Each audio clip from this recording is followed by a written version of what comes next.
Hello everyone, তোমরা সবাই কেমন আছো? আশা করি তোমরা সবাই অনেক ভালো আছো।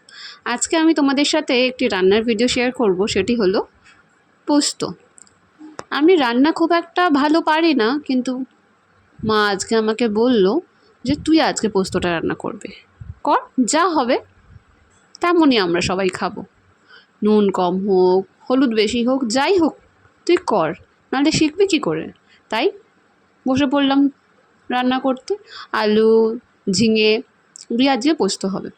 এই দুটো ভেজে নিলাম, তারপরে এটা পোস্ত, পেঁয়াজ বাটাটা ছিল সেটা আমি কড়াইতে তেলের মধ্যে দিয়ে দিলাম, দিয়ে নাড়িয়ে নিলাম। তার মধ্যে কিছুটা আমি হলুদ আর লঙ্কার গুঁড়ো, নুন এগুলো দিয়ে মিশিয়ে নিলাম ও সেটাকে ফোটালাম।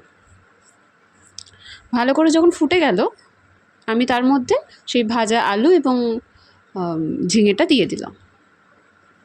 দেওয়ার পরে কিছুক্ষণ ফোটানোর পরে পোস্তটা হয়ে যাবে। খুব ইজিভাবে আমি এই রান্নাটা করেছি। আমি জানি না টেস্টটা কেমন হবে, দেখে তো মনে হচ্ছে ভালো হবে।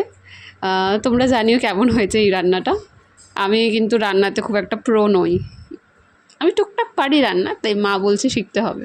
আচ্ছা, রান্নার শেষে এবার আমার পড়াতে যাওয়ার ছিল, তাই আমি আমার স্টুডেন্টের বাড়িতে চলে এসেছি পড়ানোর জন্য। এটি হলো আমার একটি ক্লাস 10-এর স্টুডেন্ট, যাকে আমি সপ্তাহে 2 দিন পড়াতে আসি। স্টুডেন্টটা ভালো, পড়াশোনায়ও ভালো। তো আমি ওকেও কিছু হোমওয়ার্ক দিয়েছিলাম, সেটাই ওকে বললাম রিভিশন করে নাও, আমি তোমাকে লিখতে দেবো। তাই সে রিভিশন করছিল। তারপরে আমি কোয়েশ্চেনগুলো লিখে দিলাম ওকে, আর ওকে বললাম লিখতে। এই করে আমার পড়ানোটা শেষ হয়ে গেল। তারপরে আমি বেরিয়ে পড়লাম বাড়ির উদ্দেশ্যে। আমি সাইকেল নিয়েই পড়তে চাই, এই সাইকেলটা আমার রাখা ছিল। সাইকেলটা নিয়ে বেরিয়ে চলে আসলাম বাড়িতে আসার জন্য।